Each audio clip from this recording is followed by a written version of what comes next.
Calmly, without attracting attention, this well-dressed man is caught on CCTV walking up the stairs in the Kabul police headquarters.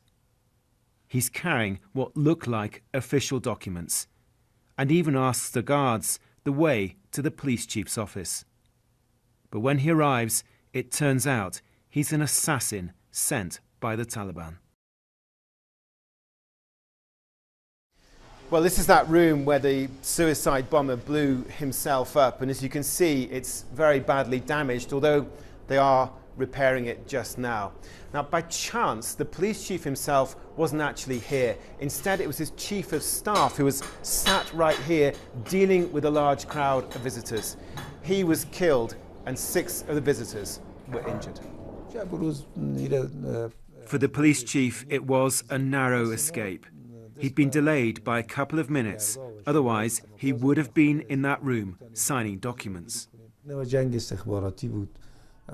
Taliban have infiltrators, spies inside some places.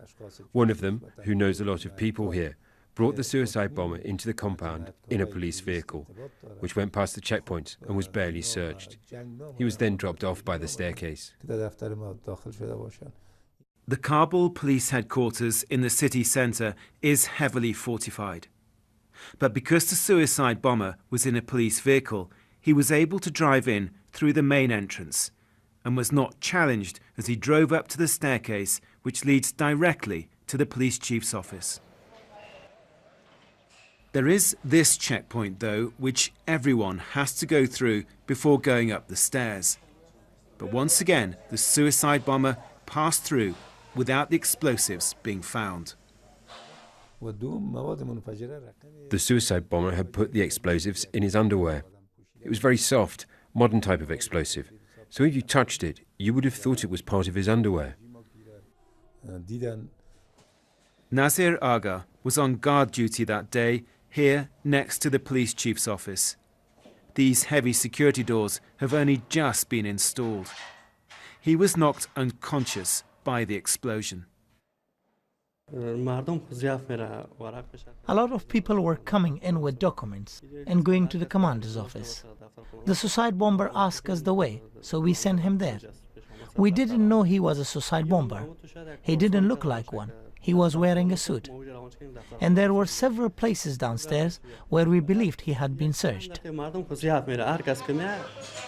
Despite the attack, the searches here remain basic. There are no metal detectors, X-ray machines or other scanners. No wonder then the police chief, as he showed me his new control room monitoring the capital, admitted he could be assassinated at any moment. He knew this latest attempt by the Taliban to kill him was particularly sophisticated and very nearly succeeded. Richard Galpin, BBC News, Kabul.